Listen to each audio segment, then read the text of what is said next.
Paano natin mapatutunayan ng lubos na pagtitiwala sa pamamaraan ng Diyos? Wala namang magsasabing hindi siya nagtitiwala eh. Pero tignan natin ang nagtitiwala. Josue 1:16 hanggang 17. Sumagot sila kay Josue, lahat ng utos mo sa amin ay susundin namin. Pupunta kami saan mo man suguin. Kayo ba ganyan? O namimili kayo na suguan? 17. Kung paanong lubusan naming sinunod si Moises, gayon din ang gagawin naming pagsunod sa iyo. Patay na si Moises no, si Josue na, tuloy. Naway samahan ka ng Panginoon mong Diyos kung paanong sinamahan niya si Moises. Pakinggan niyo ito. Hinihingi ng panukala ng Diyos ang ating pagpapasakop sa itinalagan niyang tagapanguna. Yan ang gusto kong matutuhan doon sa mga distrito eh. Na yung iba kasi ng mga naalisan ng karapatan sa pagkatagapangasiwa, nabalik sa pagkaibanghelista, pagkatapos ang nangangasiwa sa kanila ay mas bata kaysa sa kanila, ba tingin nila mas marunong ako dyan? Huwag ganun. Wala na doon ang usapan eh. Ang usapan eh, sino tagapangunang inilagay ng Diyos para sa iyo. Sundin mo! Sundin mo! Sapagat pag hindi ka sumunod, tama sa iyo. Tama sa iyo ang nangyari sa iyo at baka kulang pa yung pag-ibaba ka pa siguro. Di ba mga kapatid? Upang malubos ang napakabigat na gawaing pagsakop sa lupain, kinakailangang sumang-ayon ang lahat sa plano ng tagapanguna at maging handang tulungan at sundin siya. Kaya ang iglesia pwedeng kakaisa sapagkat ang lahat ng kapatid ay lubos ang pagpapasakop sa pamamahala. Kaya maski sa eleksyon tayo nakakaisa. Dahil sa ganung paraan natin maipakikita ang lubos na pagpapasakop. Kaparis ng sabi, biro mo ang salita nila kay Josue, lahat ng utos mo sa amin ay aming susundin, pupunta kami kahit saan mo kami dalhin. Isipin niyo, sasabihin na iba, kapanatikuhan niya. Eh kung hindi tao ng Diyos ang nangunguna. Pero kung tao ng Diyos ang nangunguna, eh Diyos ang sinusunod. Kung nais nating lubusin ang mga gawaing ibinigay sa atin ng Diyos, dapat tayong lubos na sumang-ayon, na pasakop sa pamamahala, sundin ang mga tagubilin at mga tuntunin. Ibig ko sabihin, mga kapatid, huwag tayo magsasariling kalooban. Maski na maganda, panukala natin. Pero hindi yun ang galing sa pangasiwa. Eh bago natin ipatupad, magtanong-tanong ka muna. Hindi ba mga kapatid?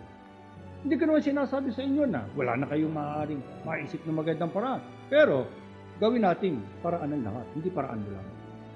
Paano maaaring mangyari yun? Kailangan manggaling sa pangasiwa. Wala tayong magagawa.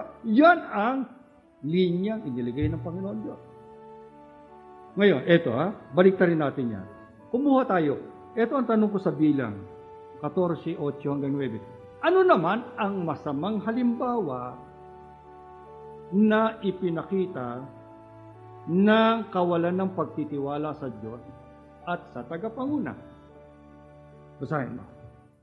Kung nalulugod sa atin ang Panginoon, papatnubayan niya tayo sa lupaing yon na dinadaluyan ng gatas at pulot-pukyutan.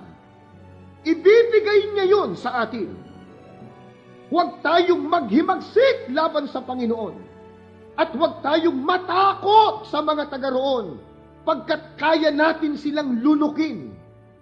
Wala silang tagapagtanggol, at ang Panginoon ay kasama natin. Huwag kayong matakot sa kanila. Salita ng merong pananampalataya. Ito naman ang kabaliktaran. Yes.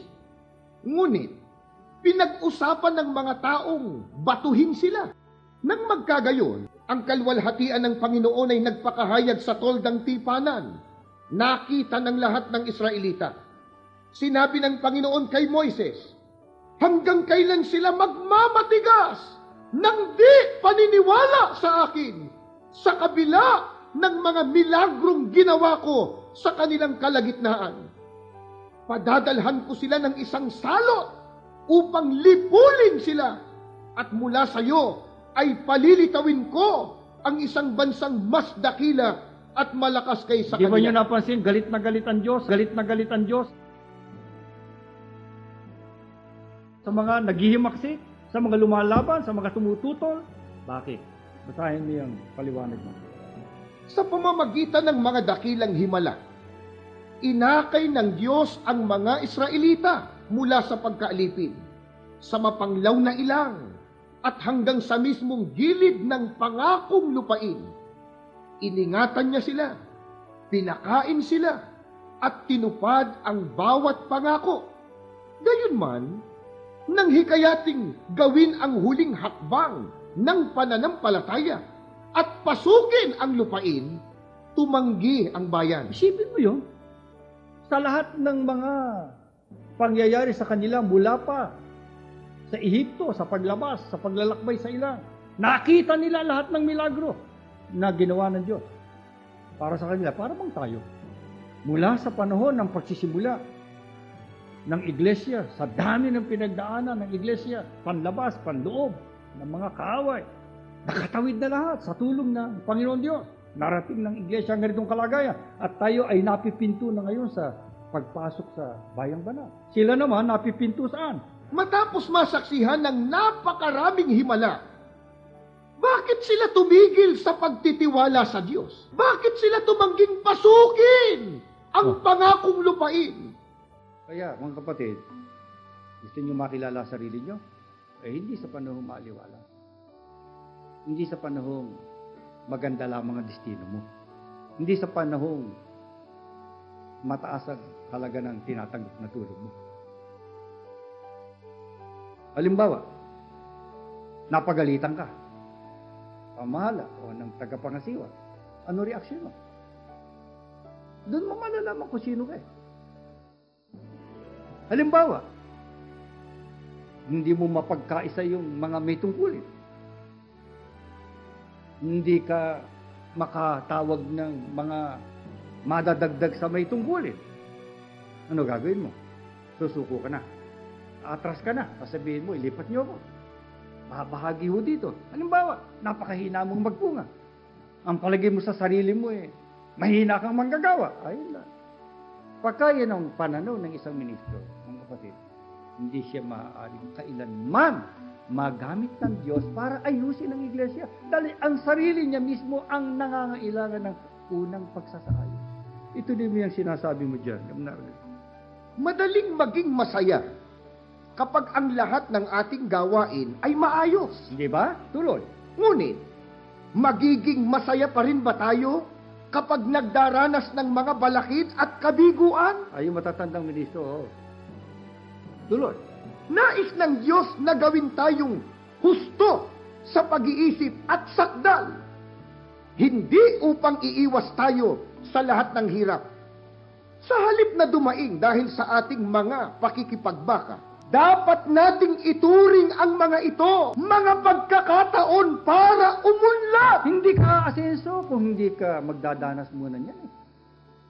O kayo, pagdating ng problema, sino kayo? Asawa ni Hope o si Hope?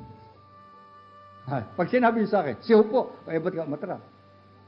Ba't ka nanghihina? Bakit ka nawala ng sigla? Bakit kung sino-sino ngayon ang hinahanapan mo ng sisi? Huwag kayo papayag nun na masulsulan ni Satanas.